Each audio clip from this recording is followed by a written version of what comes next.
Olá, meus amores, bom dia, como é que estão vocês? Espero que estejam bem. Vamos para mais uma aula de português e matemática. Em português, veremos gênero do substantivo. Na língua portuguesa, há dois gêneros, que é o masculino e feminino. Será masculino o substantivo que admitir o artigo O e o feminino aquele que admitir o artigo A. Exemplo, o avião, o calçado e o leão. A menina, a camisa e a cadeira. Veja que muda o artigo. O O, dado como masculino, e o A como feminino. Substantivo biforme. Na indicação de nomes de seres vivos, o gênero da palavra está ligado, geralmente, ao sexo do ser, havendo, portanto, uma forma para o masculino e outra para o feminino. Temos exemplo. Garoto, substantivo masculino, indicando pessoa do sexo masculino. E garota, substantivo feminino, indicando pessoa do sexo feminino. Esses são os substantivos biformes. Vamos entender melhor. Os substantivos variam em gênero, masculino e feminino. Dá-se o nome de flexão de gênero a essa variação. Por exemplo, tem um senhor e senhora. Será somente acrescido o artigo, no caso do A, para ter essa flexão do masculino, que é o senhor, para o feminino, que é senhora. Percebe-se que os dois substantivos foram antecedidos por artigos. Ele auxilia na determinação do gênero do substantivo, sendo o, os usado diante do substantivo masculino e a, oais, diante dos substantivos femininos. Atenção! Há substantivo que não obedece à regra, ou seja, não se pode determinar o gênero a partir do artigo e ou da terminação. Por exemplo, pinguim. O pinguim, embora a palavra venha acompanhada do artigo masculino, ele não determina o gênero do animal. Por isso, precisaremos especificá-lo em macho ou fêmea. Teremos que dizer se o pinguim ele é macho ou fêmea para ter essa determinação. Mais atenção ainda. Normalmente as palavras que terminam em A são femininas e palavras que terminam com O são masculinas. A flexão acontece quando substituímos a vogal O por A ou acrescentamos a letra A. Quando a gente faz essa mudança, acontece uma flexão. Quanto à flexão de gênero, os substantivos podem ser biformes ou uniformes, que a gente vai ver a diferença agora. Vamos ver os substantivos biformes. Os substantivos que apresentam duas formas, uma para o masculino e a outra para o feminino, são chamados de substantivos biformes. Por exemplo, o rato, a rata. Veja que a palavra rato foi acrescido o artigo O no início e na palavra rata foi adicionado o artigo A, tanto no início como no final da frase. Então, essa palavra rato, ela tem duas formas. Pode ser escrito como rato e rata. E pode ser mudados os artigos, como o O e o A. Então, por esse motivo, eles são substantivos biformes. Vamos ver mais um exemplo de substantivos biformes. Temos aqui o professor e a professora. Veja que a alteração foi somente do artigo. O acréscimo do artigo O e o acréscimo do artigo A, que mudou o professor, que é o masculino, e a professora, entende-se que é feminino. Em alguns casos, o substantivo transforma-se mudando o radical, mudando o sentido da palavra. Ou seja, o homem, a mulher. Teve o acréscimo do artigo O para o homem, que é o masculino, mas como mudou para o feminino, a palavra também foi modificada, que é o que? A mulher. Temos aí o zangão e a abelha. Substantivos uniformes são aqueles que apresentam apenas uma forma para o masculino e o feminino e não modifica o gênero.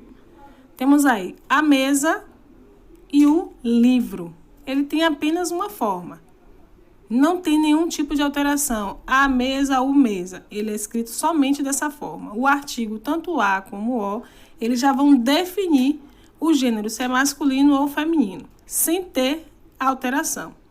Entre os substantivos uniformes, temos os epicenos, os sobrecomuns e os comuns de dois gêneros, que a gente vai ver nos próximos slides. Substantivos epicenos. são substantivos que designam alguns animais e têm um só gênero. Para indicar o sexo, são utilizadas palavras macho ou fêmea. Por exemplo, cobra, macho ou cobra, fêmea. Peixe, macho, peixe, fêmea. Jacaré, macho, jacaré, fêmea. Então, refere-se às plantas ou animais, esse tipo de substantivo epiceno. Para substituirmos o gênero, acrescentamos a palavra macho e fêmea, como nós vimos aqui no exemplo. Temos aqui mais alguns exemplos. O jacaré macho, o jacaré fêmea. Temos aqui a cobra macho e a cobra fêmea. Então, a palavra macho e fêmea, vocês estão vendo que eles estão especificando que eles são masculino e o outro é feminino. Substantivos sobrecomuns. São substantivos que designam pessoas e têm um só gênero, tanto para o masculino como para o feminino. Por exemplo, a criança, ela pode ser tanto masculino ou feminino. O indivíduo, ele pode ser tanto masculino ou feminino. A vítima pode ser masculino ou feminino. São usados para seres humanos, como foi dito. Quando quisermos especificar o gênero desse substantivo, devemos acrescentar as palavras do sexo masculino ou do sexo feminino. Aqui nós temos um exemplo. A criança do sexo masculino está empinando a pipa e o cônjuge do sexo masculino está casando com a noiva. Podemos ver claramente que foi usado, tanto para especificar a criança que ela é masculina e o cônjuge que é masculino. Substantivos comuns de dois gêneros. Eles não se flexionam, mas permitem que designemos o gênero masculino ou feminino a partir do uso do artigo. Então, ele não flexiona a palavra, ela não muda. Temos aí o colega e a colega. Temos o modelo e a modelo. Veja que a única coisa que altera é somente o artigo, que vai dizer se é masculino ou feminino. Esses tipos de substantivos são comuns de dois gêneros. Agora, vamos ver palavras com J ou com G. Vamos conhecer algumas regras. Uso do J ou G. Substantivos que sejam terminados em agem, igen e uge, como por exemplo, bagagem e ferrugem, a gente vai usar o G. Mas cuidado, que tem a palavra pagem e lambugem, apesar que ela tem a pronúncia de gen, agem, mas a sua escrita é com J. Palavras terminadas em ágio, égio, ígio, ógio e ujo. São palavras que são escritas com G. Por exemplo, tem aí o pedágio. Também temos verbos que são terminados em já, que já é usada a letra J. Por exemplo, arranjar. Temos também palavras de origem tupi, africanas, árabe e exótica. Temos exemplo moji e jiboia, que são palavras escritas com J. Palavras derivadas de outras que apresentam J. Temos exemplo aí de laranjeira, que é derivado da palavra laranja. Então, vamos ficar bastante atento a algumas regras do uso da ortografia, palavras com J ou com G. Agora, nós vamos para matemática. Em matemática, nós vamos ver o assunto números fracionários. Sabemos que, para representar o inteiro que foi dividido, usamos a fração. Toda fração ela é uma divisão. Temos aqui 1/7. O numerador é o número que representa a parte do inteiro que foi tomada. E o denominador é o número que representa a quantidade de partes em que o inteiro foi dividido. Então, temos aí o 1, que é o inteiro, e o 7, que é o denominador, é a quantidade que foi dividido esse inteiro. Vamos entender melhor. Tipos de fração. Temos aí a fração própria, é aquela que o numerador é menor que o denominador. Fração imprópria é aquela que o numerador é maior ou igual ao denominador. E fração aparente é aquela que o numerador é múltiplo do denominador. Temos aqui as frações próprias. São aquelas em que o numerador é menor que o denominador. Veja que nós temos 3/5, 2/3 e 4/6. Os numeradores, nós temos 3, 2 e 4. E os denominadores, nós temos 5, 3 e 6. Eu quero saber quem é o menor numerador. É o número 2. Então, eu digo que são aqueles em que o numerador é menor que o denominador. Então, o único numerador que é menor de todos aí é o 2, a fração de 2/3. Porque o numerador ele é 2 e os outros numeradores é 3 e 4. E os denominadores são 5, 3 e 6. Então, o menor numerador é o 2. Ele é menor tanto na questão dos numeradores, como nas questões dos denominadores. Então, é uma fração própria. Vamos ver agora as frações impróprias. São aquelas em que o numerador é maior que o denominador. Perceba que eu tenho aí duas frações. Tenho 5/2 e 7/4. Perceba que 5, que é o numerador, ele é maior do que o denominador, que é o número 2. E veja que o 7, o numerador 7, é maior do que o denominador 4.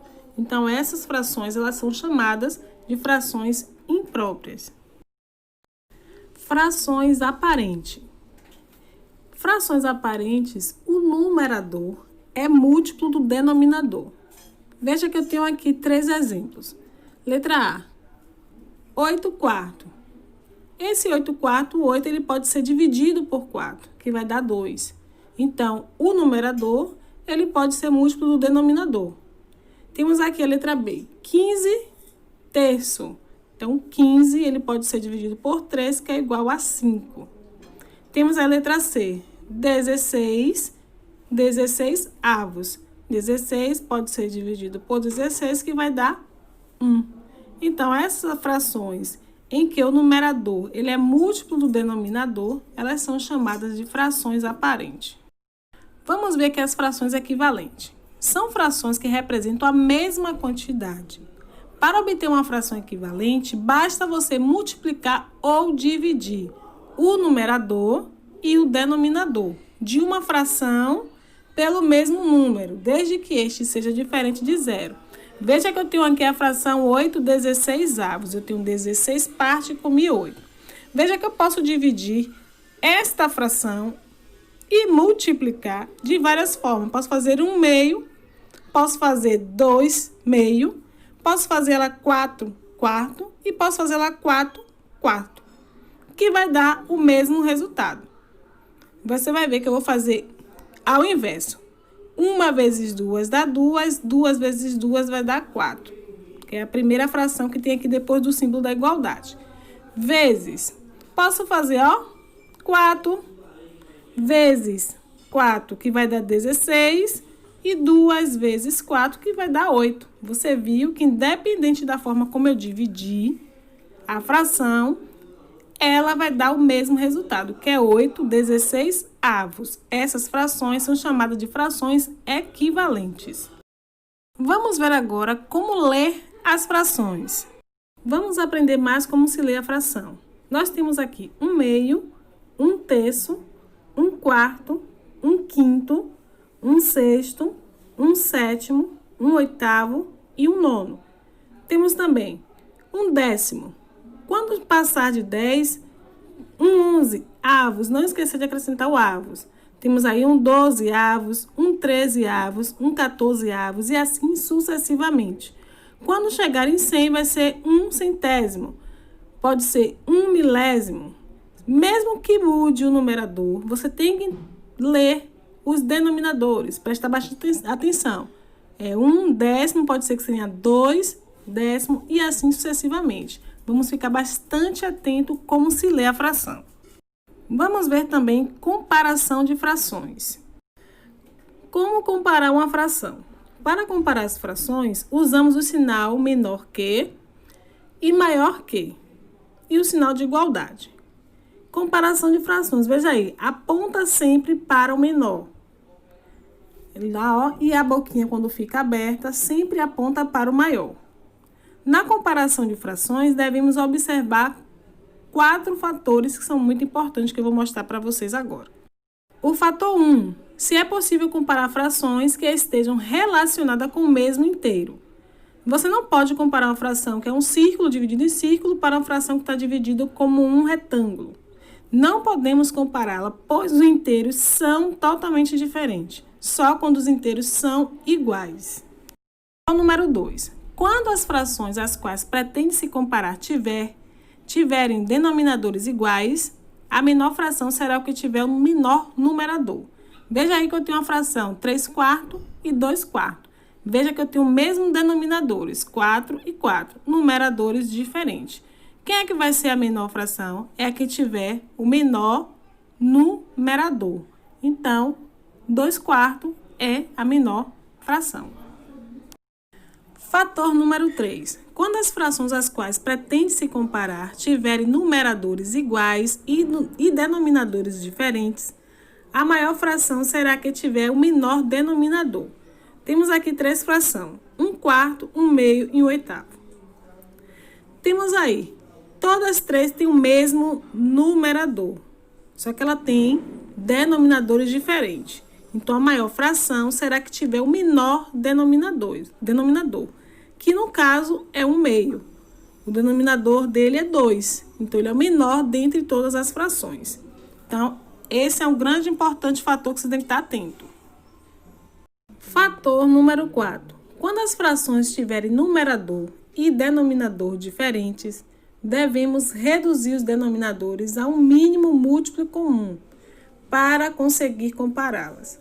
Então, a gente vai ter que tirar o MMC dos denominadores. Então, quais são os denominadores? Eu tenho a fração 5/7 e 4/9. Eu vou ter que tirar o MMC de 7 e 9, como vocês estão vendo aí. Fiz o MMC de 7 e 9 e deu a fatoração 3, 3, 7. Então, 3 vezes 3 vezes 7, que deu o quê? O total de 63. Então, feito o MMC, a gente vai seguir ao passo seguinte. Agora, nós vamos substituir os denominadores pelo MMC que a gente tirou. Vamos dividir o MMC pelo denominador da primeira fração e depois multiplicar pelo numerador da fração. Veja que a gente fez um MMC de 7 e 9, que deu 63. Então, a gente vai fazer 63, abre parêntese, vamos dividir por 7, que é o primeiro denominador da fração, vezes o numerador 5, que vai dar o resultado aqui embaixo, 45. Vamos repetir o denominador 63. Agora, vamos fazer com a outra fração. Vamos colocar 63, abre parênteses, dividido agora pela outra fração. Pelo denominador 9, depois vezes o 4, que é o numerador, que vai dar 28. E vamos repetir o denominador 63. Com denominadores iguais, vamos ver agora quem é o maior numerador. Então, vamos poder fazer essa comparação. O maior é quem? 45 por 63 avos. Essa é a fração maior. Assim que é feita a comparação de fração quando temos denominadores diferentes e numeradores diferentes. A gente sempre vai tirar o MMC dos denominadores para chegar a um único denominador, que no caso foi o 63. Ficou tanto para a primeira fração como para a segunda fração. Agora, podemos comparar as frações, pois elas estão com o mesmo denominador. Logo, 45 63 avos é maior que 28 sobre 63 avos. Ou seja, quinto sétimo é maior do que quarto nono. Você viu que a gente mudou os denominadores, fizemos o MMC e encontramos qual é a comparação das frações, quem é o maior e quem é o menor. Esse método é usado quando nós temos denominadores e numeradores diferentes. Lembre-se, só podemos comparar frações relacionadas ao mesmo inteiro. O inteiro tem que ser igual, não pode ser diferente. Por hoje é só, galerinha. Espero que vocês tenham compreendido a nossa aula de hoje de português e matemática. Não esquece de ver os nossos links que estão lá no nosso plano de estudo no Clipe Escola. Super beijo e até a próxima!